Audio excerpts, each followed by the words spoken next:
ఉన్న బంగారాన్ని విడిపించి ఆ రోజు ఆన్లైన్ రేటుకే మేము కొంటాం. Sharma gold company. నమస్తే, వెల్కమ్ టు సుమన్ టీవీ. నేను మీ యామ్ని. ప్రస్తుతం మనతో ఉన్నారు ప్రముఖ ఆధ్యాత్మికవేత్త, ప్రముఖ జ్యోతిష వాస్తు పండితులు సుభాష్ శర్మ గారు ఉన్నారు. గురుగారితో మాట్లాడి మనకున్న సందేహాలను అడిగి తెలుసుకుందాం. నమస్కారం గురుగారు. శ్రీమాత్రే నమః. గురుగారు, కొంతమందికి వ్యాపారం అనేది మంచి లాభాలతో ఉంటుందండి. దానికి కాంపిటీషన్ గా పక్కన వేరే వాళ్ళు కొత్తగా పెడుతూ ఉంటారు. సడన్ గా వీళ్ళ బిజినెస్ అనేది తక్కువైతే ఉంటుంది.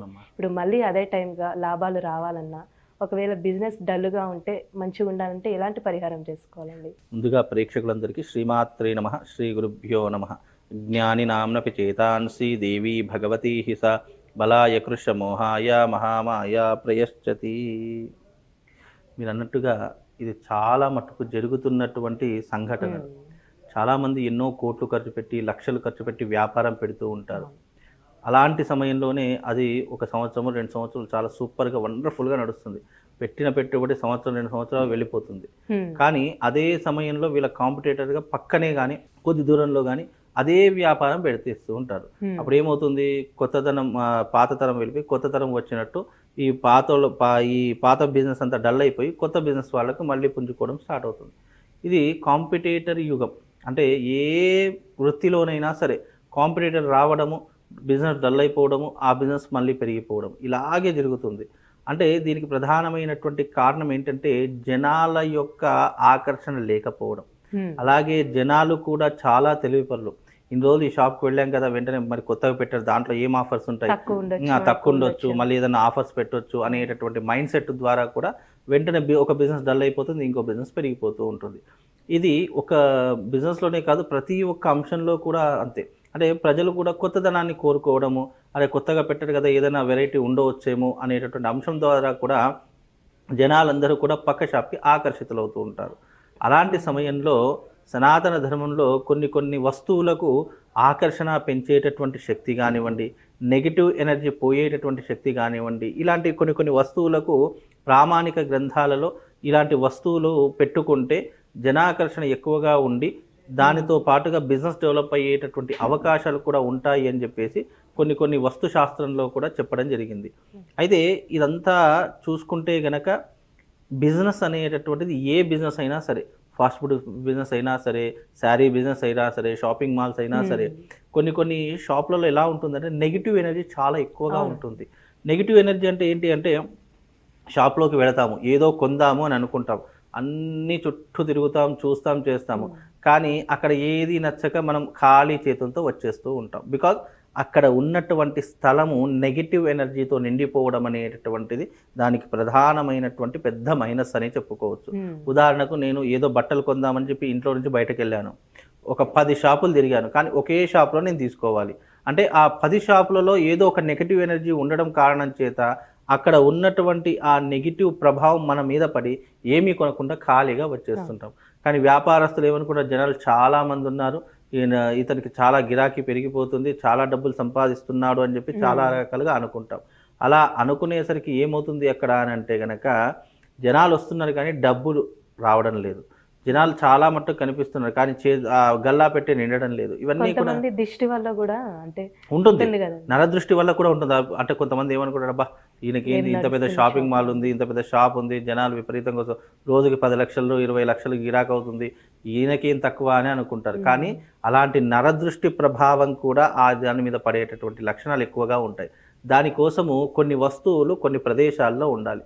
అలాంటి వస్తువులలో ప్రధానంగా ఏదైనా బిజినెస్ మీకు సక్సెస్ఫుల్గా రన్ కావడానికి, ఏ బిజినెస్ అయినా సరే జనాలు వస్తేనే బిజినెస్ సక్సెస్ఫుల్ అవుతుంది. అలాంటి జనాలు రావడానికి జనాకర్షణ యంత్రము అని చెప్పేసి ఉంటుంది. దానితో పాటుగా పటిక పెట్టుకోవాలి. అది ఐస్ ముద్దలాగా ఇంత పెద్దగా ఉంటుంది పటిక. ప్రతి షాప్లో మనకు కొన్ని షాప్లలో కనిపిస్తాయి. జనాకర్షణ యంత్రంతో పాటు ఈ పటిక కూడా కౌంటర్ మీద ఎప్పటికీ ఉండాలి. అలా ఉంటే గనక జనాలు ఎక్కువగా రావడము, ఖాళీ చేతులతో వెళ్లకుండా ఉండడము, మనిషి యొక్క మైండ్ సెట్ని పూర్తిగా మార్చేసేటటువంటి గుణాలు ఆ 2 వస్తువులకు ఉంటూ ఉంటాయి. కనుక అవి మన వ్యాపార స్థలంలో పెట్టుకోవడం ద్వారా మన వ్యాపారం అద్భుతంగా నడిచే అవకాశాలు ఉంటాయి. ఉన్నటువంటి నెగిటివ్ ఎనర్జీ ఏదైతే ఉంటుందో అది తొందరగా పారిపోయే అవకాశం ఉంటుంది, అక్కడ నుంచి వెళ్ళిపోయేటటువంటి అవకాశం ఉంటుంది. వ్యాపారం మళ్ళీ మీరు అన్నట్టుగా అభివృద్ధిలోకి వచ్చేటటువంటి అవకాశము ఈ 2 వస్తువుల ద్వారా కలుగుతుంది. అంటే ఇవి చూడ్డానికి వస్తువులే అని అనుకోవచ్చు, కానీ ప్రతి ఒక్క వస్తువుకి ఒక్కొక్క శక్తి ఉండడం జరుగుతూ ఉంటుంది.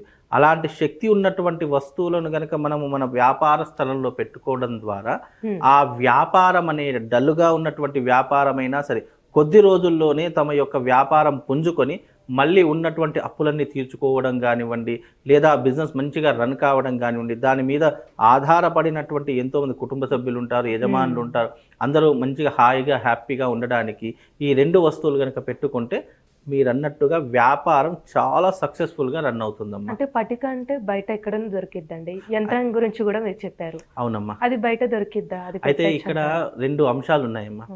మనకు బయట దొరికే దానికంటే గనక మనం గురువు చేత కానివ్వండి, ఏదైనా మనకు అనుభవం ఉన్నటువంటి గురువు చేత నిత్యారాధన ఉపాసకుల ద్వారా తీసుకుంటే గనక దాని యొక్క వైభవం, దాని యొక్క శక్తి విపరీతంగా పెరుగుతుంది.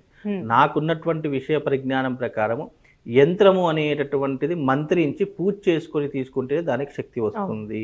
నేను అన్నట్టుగా పటిక కూడా అంతే. పటికకు కూడా దానికి చేయవలసినటువంటి క్రతువులు ఉంటాయి. అంటే దాని నుంచి నెగిటివ్ ఎనర్జీని తీసేసేసి పాజిటివ్ ఎనర్జీని దానిలో ప్రసరింపజేసేలాగా చేసి అది వ్యాపార స్థలంలో పెట్టుకుంటే నెగిటివ్ వైబ్స్ రాకుండా మన షాప్ని రక్షించేటటువంటి విధంగా ఉంటుంది.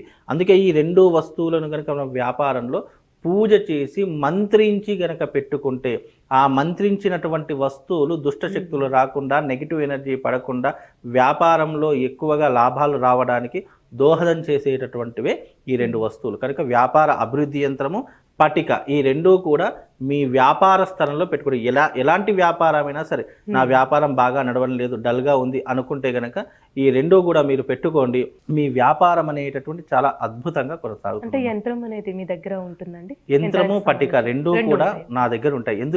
ఎందుకు ఈ విషయాల గురించి చెప్పారంటే, చాలా మందికి అంటే 100లో 90 మందికి సక్సెస్ అయినటువంటి రేటింగ్ ఉంది దీంట్లో. అంటే పటిక ద్వారా పెట్టుకుంటే ఎలాంటి శుభం జరుగుతుంది, యంత్రం పెట్టుకోవడం ద్వారా ఎలా జనాకర్షణ జరుగుతుంది, రీసెర్చ్ చేసి మరి దీని గురించి కనుక్కొని చాలా మందికి ఇవి ఇవ్వడం జరిగింది. దాని ద్వారా చాలా మంది అంటే అప్పుల ఊబిలో కూడుకుపోయినటువంటి వారు కూడా ఇప్పుడు ఇంకా షాప్ని పెంచుకొని ఇంకా బ్రాంచెస్ని కూడా ఓపెన్ చేసేటటువంటి అవకాశాలు వాళ్ళకి ఏర్పడ్డాయి. అంటే బికాజ్ ఆ యొక్క యంత్రము అండ్ పటిక ద్వారా ఉన్నాయి అని చెప్పేసి నేను అనుకుంటున్నాను. అంటే ఒకవేళ మీ దగ్గర తీసుకున్న తర్వాత కండి యంత్రం కానీ పటిక కానీ దీనికి ఏమైనా నియమాలు అంటూ ఉన్నాయా? అంటే ఏ రోజు కడితే మంచిది అలా ఉంటాయి? అయితే దీనికి ప్రత్యేకమైనటువంటి నియమాలు అంటూ ఏమీ ఉండవమ్మా. ఎందుకంటే ఇవి షాపులో ఉంచేటటువంటి వస్తువులు, దీనికి మద్యము, మాంసము, ఇలాంటివి ఏమీ కూడా నియమాలు అనేటట్టు ఏమీ ఉండవు. ఇవి షాపులో పెట్టుకునేటట్టు. ఇవి ఎందుకు పెట్టుకుంటాము? జనాకర్షణ కోసము, ధనాకర్షణ కోసము, వ్యాపారం అభివృద్ధిలోకి రావడం కోసము పెట్టుకునేటటువంటి వస్తువులు ఈ జనాకర్షణ యంత్రము, ఈ పటిక అనేటటువంటి వస్తువు. ఈ 2 వస్తువులు కనుక మన దగ్గర ఉంటే నిజంగా చెప్తున్నాను, వాళ్ళ వ్యాపారము 3 పువ్వులు 6 కాయలుగా విరాజిల్లుతుంది. భగవంతుని యొక్క సంపూర్ణమైనటువంటి అనుగ్రహం వాళ్ళ మీద ఉంటుందమ్మా. అంటే తీసుకున్న తర్వాతకి ఏ వారమైనా అది కట్టచ్చా అండి? అయితే సంబంధించి పటిక అనేటటువంటిది కౌంటర్ మీద పెట్టుకోవాలి. కౌంటర్ మీద ఈశాన్య భాగంలో కానీ లేదా నైరుతి భాగంలో కానీ ఈ పటిక పెట్టుకోవాలి. లేదంటే మన ఎవరైనా వస్తున్నా అంటే వాళ్ళ ముందరగా ఈ పటిక ఉండాలి. ఈ యంత్రం అనేటటువంటిది మనం ప్రతి ఒక్క వ్యాపార స్థలంలో పూజా మందిరం అనేది పూజ చేసుకోవడానికి ఒక ర్యాక్ ఉంటుంది. ఆ దాంట్లో ఆ యంత్రం 2x2 ఉంటుంది యంత్రము. దానికి ఫ్రేమ్ చేయించుకొని నేను పంపించాను అనుకోండి, వాళ్ళకి ఏంటంటే కేవలం పూజ చేసి యంత్రం మాత్రమే పంపిస్తాను. దానికి ఫ్రేమ్ చేసుకోవడం, దానికి గ్లాస్ ఫ్రేమ్ చేసుకొని మీరు అక్కడ పూజ చేసుకోవడానికి దానికి వేరుపాట్లు మీరు చేసుకుంటే గనక మీకు చాలా అదృష్ట యోగం కలుగుతుందమ్మా. ఒకవేళ కావాలనుకుంటే మనకి స్క్రీన్ మీద కనిపిస్తున్న నంబర్కి ఆర్డర్ చేసుకోవచ్చు.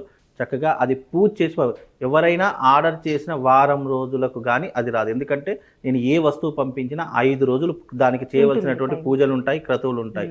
2 రోజులు వాళ్ళ ఇంటికి రావడానికి, దగ్గరలో ఉన్నటువంటి వాళ్ళకి 2 రోజులు వస్తుంది, దూరంగా ఉన్నటువంటి వాళ్ళకి 2-3 రోజులు ఎక్కువ సమయం పడుతుంది. కనుక ఏదేమైనా నేను ఏ వస్తువు ఇచ్చినా, ఇప్పుడు పటిక ఇచ్చినా పూజ చేసే ఇస్తాను, యంత్రం ఇచ్చినా దానికి చేయవలసిన ప్రాణ ప్రతిష్ఠ, మంత్రరచన అన్నీ చేసే వాళ్ళకి అందించడం జరుగుతుంది. కాబట్టి ఇలా చేయడం ద్వారా నేను ఇచ్చిన దానికి నాకు సాటిస్ఫాక్షన్ ఉంటుంది, వాళ్ళకు కూడా శుభం జరిగేటటువంటి అవకాశం, తీసుకున్నటువంటి వాళ్ళు కూడా అదృష్టం శుభం జరిగేటటువంటి అవకాశాలు ఉంటాయమ్మా. చాలా చక్కగా తెలియజేశారు గురుగారు. ధన్యవాదాలు.